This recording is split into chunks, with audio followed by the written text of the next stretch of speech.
Hello friends, welcome to டீஸ் kitchen. இன்றைக்கி நம்ம டீஸ் கிச்சனில் பன்னீர் கிரேவி எப்படி செய்கிறதுன்னு பார்க்கலாம். அதுக்கு ஒரு மசாலா நம்ம ரெடி பண்ணிக்கணும். அதுக்கு ஒரு கடாயை சூடு பண்ணி அதில் 2 டேபிள் ஸ்பூன் மல்லி சீட்ஸ் சேர்த்துக்கலாம். அப்புறம் அரை டீஸ்பூன் சோம்பு, அரை டீஸ்பூன் ஜீரகம், அரை டீஸ்பூன் மிளகு சேர்த்துக்கலாம். கூடவே ஒரு 2 கிராம்பு, ஒரு சின்ன துண்டு பட்டை, ஒரு ஸ்டார் அனீஸ், அதுக்கப்புறம் 5 காஞ்ச மிளகா சேர்த்துக்கலாம். காஞ்ச மிளகா நீங்கள் காரத்துக்கு தகுந்த மாதிரி சேர்த்துக்கலாம். சேர்த்து இது எல்லாத்தையும் லோ ஃப்ளேமில் நல்லா ரோஸ்ட் பண்ணி எடுத்துக்கலாம். இப்போ நல்லா ரோஸ்ட் ஆகிடுச்சு. இதை தனியாக எடுத்து ஆற விட்டுடலாம். இப்போ அதே கடாயில் 1/4 கப் அளவு எண்ணெய் ஊற்றிக்கலாம். எண்ணெய் சூடானதும் அதில் ஒரு சின்ன துண்டு பட்டை, ஒரு பிரிஞ்சி இலை சேர்த்துக்கலாம். கூடவே கொஞ்சம் கருவேப்பிலையும் சேர்த்துக்கலாம். இப்போ ஒரு பெரிய வெங்காயத்தை நல்ல பொடியாக நறுக்கி சேர்த்துக்கலாம். அப்போ தான் கிரேவிக்கு நல்லாயிருக்கும். இந்த வெங்காயம் கொஞ்சம் பொன்னிறமாக வதங்கணும். இப்போது நம்ம வறுத்து வச்சுருந்த மசாலா பொருட்கள்லாம் ஆறிடுச்சு. இப்போ இது ஒரு மிக்சர் ஜாரில் போட்டு நல்லா தண்ணி எதுவுமே ஊற்றாமல் நல்லா பவுட்ரு பண்ணி எடுத்துக்கலாம்.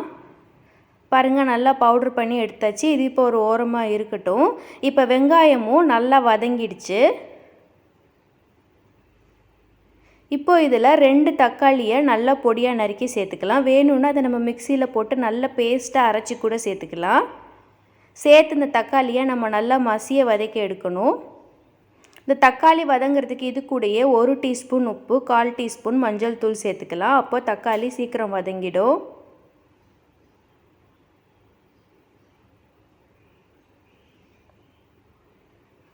இப்போ தக்காளி நல்லா வதங்கிடுச்சு. இப்போ இதில் 1 டேபிள் ஸ்பூன் இஞ்சி பூண்டு விழுது சேர்த்துக்கலாம். சேர்த்து இதோட பச்சை வாடை போகிற வரைக்கும் நம்ம நல்லா வதக்கி எடுத்துக்கலாம்.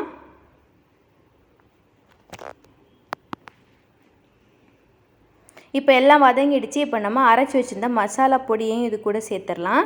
சேர்த்து லோ ஃப்ளேமில் ஒரு வாட்டி பரட்டி விட்டுட்டு அந்த மிக்ஸி ஜார்லேயே தண்ணி ஊற்றி அதையும் ஆட் பண்ணிடலாம். இப்போது இந்த மசாலா நல்லா ராஸ்மல் போகிற வரைக்கும் நம்ம நல்லா கொதிக்க வச்சு எடுக்கணும். இப்போ நல்லா கொதிச்சிடுச்சு. இப்போது இதில் 200 கிராம்ஸ் பன்னீரை இந்த மாதிரி கொஞ்சம் சின்ன சின்ன பீசஸாக கட் பண்ணி இதில் சேர்த்துக்கலாம். சின்ன சின்னதாக சேர்த்தோன்னா சாப்பிட்றதுக்கு கொஞ்சம் நல்லா இருக்கும். இப்போ இது சேர்த்து மீடியம் ஃப்ளேமில் ஒரு 5 மினிட்ஸ் நம்ம கொதிக்க வச்சு எடுத்தால் போதும். பன்னீர் நல்லா வெந்துடும். இப்போ பாருங்கள், நல்லா கொதிச்சிட்ருக்கு. பன்னீர் ஓரளவுக்கு நல்லா வெந்துடுச்சு. இப்போ ஃபைனலாக கொஞ்சமாக கசூரி மேத்தி க்ரஷ் பண்ணி மேலே சேர்த்துக்கலாம். சேர்த்துட்டு ஒரு வாட்டி பரட்டி விட்டோன்னா அவ்வளோதான், நம்மளோட பன்னீர் கிரேவி ரெடி ஆகிடுச்சு. இது சாதத்துக்கு, புலாவ், சப்பாத்தி, ரொட்டி எல்லாத்துக்குமே சேர்த்து சாப்பிட்றதுக்கு ரொம்பவே நல்லாயிருக்கும். கண்டிப்பாக நீங்களும் வீட்டில் அதை ட்ரை பண்ணி பாருங்கள். இந்த வீடியோ உங்களுக்கு பிடிச்சிருந்தா மறக்காமல் நம்ம சேனலுக்கு சப்ஸ்கிரைப் பண்ணுங்கள் ஃப்ரெண்ட்ஸ். நன்றி.